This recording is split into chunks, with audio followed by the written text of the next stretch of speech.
There he is, Rob. Can you hear me? I can hear you fine. Can you hear me? I can hear you. Thank you so much. I know you're like deep into production, and so I really appreciate that you're taking time out to chat with me. Absolutely. We are definitely deep into production. I don't know if you mentioned it, but the movie that I'm directing right now is an animated movie. It's actually the first full animated movie that I've directed since The Lion King. And it's coming out next March 7th. And it's released by DreamWorks Animation based on Mr. Peabody and Sherman, which are characters that you may remember from Bullwinkle and Rocky. And I've been working on it for many years, and I'm very excited about almost finishing. So. Oh my gosh, that's so great. I'm so excited about that. I do have one funny story that I'm going to share. I was just recently on a Disney cruise. My daughter loves Disney, and you, of course, have met my daughter. And the gentleman that was waiting on us, I said, wow, you know, Disney has grown so much over the years. And you know what he said to me? He said, they were having a pivot point, but then The Lion King came out and it changed everything. He said, The Lion King changed Disney forever. And I thought, oh my God, I know Rob. That's exciting. So thank you, first of all, for being in the book. What I wanted to talk a little bit about was you've been very focused on your film career since you were, 16. You decided that you were passionate about animation and film. And then you shared a great story in the book about meeting Chuck Jones. And so I just want to talk to you a little bit about why it's been important for you to be focused on your passion and having goals. And tell me more about that. Well, I guess I really believe that, people are capable of anything that they really set their minds to. And the difference between success and failure is usually just as simple as giving up. When people, have a passion for something, it usually takes a lot of work, and it's usually a tremendous struggle to achieve anything. But I really believe that as long as you're willing to commit yourself to it and work towards it, that you can do it. Now, with you, because we've had some conversations about your career in the past, I know that you didn't automatically go to film school and then direct The Lion King, that it was a long process between, right? So, of course. So tell me, if it's not putting you on the spot, but were there any failures in your career where you had to pick yourself back up? Oh, yeah, many, probably too many to talk about right here. But some notable failures. The biggest one for me was actually before Lion King. I had actually directed a Roger Rabbit short cartoon. The first one was called Tummy Trouble. The second was called Roller Coaster Rabbit. And both of them played in front of movies in the late 80s. One was Honey, I Shrunk the Kids, and the second one was Bugsy, the Warren Beatty movie. And because of that, because of working as a director on the Roger Rabbit films, I got the opportunity to direct the sequel to Roger Rabbit, which was in development at the time at Disney. Now, ultimately, the movie did not get made, and I spent more than a year working on it. And at the time, I was actually just before that. This is a crazy coincidence as well. I was offered the opportunity to direct Beauty and the Beast, a classic and amazing Disney movie, because I was working, obviously, in a very small group of people that were kind of on that director track at Disney. And I wanted to do Beauty and the Beast, except I had a particular vision for it, but I was told that Howard Ashman, who was the lyricist and the producer of it, was going to really kind of spearhead the creative vision for the movie. And as a result of that, I said, I didn't really want to do that. And afterwards, some months later, I was given this chance to direct Roger Rabbit. Well, flash forward a year and a half or 2 years later, and Beauty and the Beast was nominated for an Academy Award for Best Picture, and it had been the first animated movie to make over $100 million, and I passed that up. And meanwhile, Roger Rabbit 2 was shelved as a project. So that for me was pretty devastating. Wow. Well, how did you pick yourself up after that, and also kind of rebuild your connections internally? Well, it was tough. I mean, I had to console myself with the fact that I had made a decision that I felt was the right decision for me, even though maybe in hindsight it didn't feel right. and was fortunate enough to quite quickly be offered the chance to direct what was then called King of the Jungle. And I, leapt at it, obviously, because I felt like, things weren't really right for me. And at the time, this project, King of the Jungle, was not really considered the premier project at Disney. In fact, there was a very seminal meeting where the crews of both Lion King and Pocahontas, which were actually being made simultaneously, met with the head of the studio, Jeffrey Katzenberg, and he was describing both projects. And he said about Pocahontas, he said, that's a home run. It's a Romeo and Juliet meets West Side Story. It's a musical with music by Alan Menken, and it's going to be it's a great project to be on. And he said, on the other hand, Lion King is maybe an experiment. It's very different for us, and if the movie makes 50 million at the box office, we'll all be happy. Well, that was not what we wanted to hear working on that movie. And this was actually before we'd staffed up our projects. And so many of the artists did not want to work on Lion King. Many of the artists decided that they would rather work on Pocahontas because it was like the project to work on.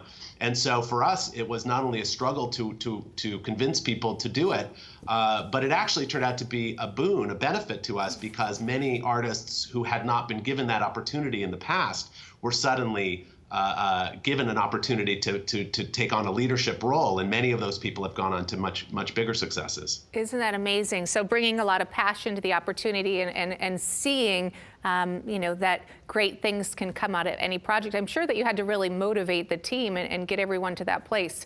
I also want to talk about, Rob, in your career, I know that Chuck Jones was a pivotal person for you. You mentioned to me before that you met him at a tribute to Mel Blanc. Can you just paint the picture of, what influence Chuck had on your life? I know he's no longer with us, but tell us about his role in your life. Sure. And a little bit more about him too. Yeah. The thing was, when I really sort of fell in love with animation, I was in high school, I think. I'd liked animation as a child, certainly getting to that point, but I became more interested in it and started to look deeper into it. And I literally almost every day would come home from school and turn on the television and watch whatever cartoons were being shown. And I started to become a kind of a critic of them, and I started to appreciate, the ones that I liked better than others. And what I started to discover was that my favorite animated shorts, certainly the Warner Brothers shorts, my favorite ones were always directed by Chuck Jones. And so I became really a big fan of his before I had ever met him. And when I got to Cal Arts, meeting a lot of people who were also in animation or going to be in animation, obviously you get a chance to talk about the things that you like. And I had mentioned to one of my classmates that I was really a fan of Chuck Jones. And that actually telling him that is what led me to meet him ultimately. So I think that's a critical thing too. You got to tell people what you want. You got to tell people what you're interested in. Communication on that level is really the key, because when you tell somebody what you think, how you feel, and what you like, they then look out for you. And ultimately, what happened was the Mel Blanc tribute was at the Academy Theater, and Chuck was one of the presenters. And actually, again, one of my classmates was sitting literally right behind Chuck Jones, and he happened to be wearing these sort of rabbit ears that sort of like clipped onto his head. It was a bit of a silly thing to do. I would never have been sort of bold enough to do it, but he was, and so as a result, he was a super outgoing guy named Jeff DeGrandis, who now works doing Dora the Explorer. He's the producer of that show. Anyway, so Jeff started to talk to Chuck and struck up a conversation, and Chuck ultimately told Jeff, why don't you give my daughter a call, Linda Jones, who ran his production company. So Jeff, a few days later, called Linda, spoke to her for a while, and then she ended up calling him back and said that Jeff should invite a few of his friends from school and come out to Chuck Jones's house in Costa Mesa. Well, Jeff and I weren't particularly close at that time, but he did speak with my friend Kelly, who was the one I had expressed this deep love of Chuck's work. And he asked Kelly, who should he invite? And Kelly said, well, you've got to invite Rob Minkoff, because Rob is such a big fan of Chuck Jones's. And so because of that conversation, I got invited along with two other people. It was Jeff, Chris Chris Bailey, by the way, who has directed all the animation for all the Chipmunks movies, and Kelly Asbury, who directed Shrek 2. He directed Romeo and Juliet, and myself. And the four of us on a Sunday afternoon drove to Costa Mesa to meet with Chuck Jones and had just an incredible time. Isn't that amazing how verbalizing that and really talking about what you're passionate about, you know, in a lot of ways changed your life because you had this relationship that really inspired you and probably gave you a lot of valuable insight and connections too. Yes, absolutely. So tell me, I know that we do have to let you get back to your production soon. I do want to get one question from the global audience because I think that would be fun for them to be able to ask a question. But in terms of, you know, Hollywood and your career, obviously in a very competitive career, how important has your network been for you in terms of getting jobs and roles and staffing? Well, you know, I think it's important, and I suppose to a degree you stop thinking of it as a network. You know, you become friends with people that you work with, and you know, and you're in touch with them all the time, and so it becomes ultimately completely the circulatory system for how things get done. You know, it's who you know, how well you know them, how much you're in touch with them, and when you need information or want to give information, you know, you have those connections to do it. And you know, a lot of people that watch the show around the globe are photographers or filmmakers or in the creative space. What advice would you give to someone that's trying to break into the industry? Is it all about a portfolio and, you know, getting to the right people, or what do you think is important these days? You know, I think it's a good point to make, that usually people get noticed through their work. What happens is you need to create something. And hopefully it's the thing that you ultimately want to pursue and achieve, but you have to create that something, and then that something has to be seen by people, and that work will speak for itself. So whether it's a portfolio or whether it's a gallery exhibition or whether it's, you know, any kind of performance, if you're an actor, you've got to be an actor. You know, it's one thing if you're in Los Angeles and you wait, you know, you're a waiter or work at restaurants, which is not a bad thing to do to earn a living. But if you're not out there acting, performing at every opportunity that you can be, you're never going to get noticed. So You've got to do the thing you love. You've got to put it out there in order to be appreciated for the talent that you are, and hope that the right person will make that connection. I love that. And I also love that you said earlier not to give up, and that a lot of people probably give up too soon. Let's take a question from the internet. Russ or Chris? Absolutely. Hey, Rob, this is Russ, one of the hosts here. I got a question from Daryl MIT, who wonders, how do you get past your fear and your anxiety? And then how do you fight procrastination, which seems to affect creatives more than most other types of people? Sure. Well, fear, you know, the truth is you can't really do much about fear and anxiety except to feel it, and be willing to kind of move through it. I was fortunate as a child. I did spend a lot of time working in theater. I love to perform, and I think you can't be a performer without dealing with butterflies and dealing with the nerves that you get when you're going to walk out on stage. But what I learned as a child was to sort of take that energy that you're feeling, that fear that you're feeling, and then use it and try to channel it towards something, you know, positive and constructive. Great. That sounds fantastic. Great. And what about procrastination? Does that happen for you? Or I suppose you're on deadline all the time. You can't.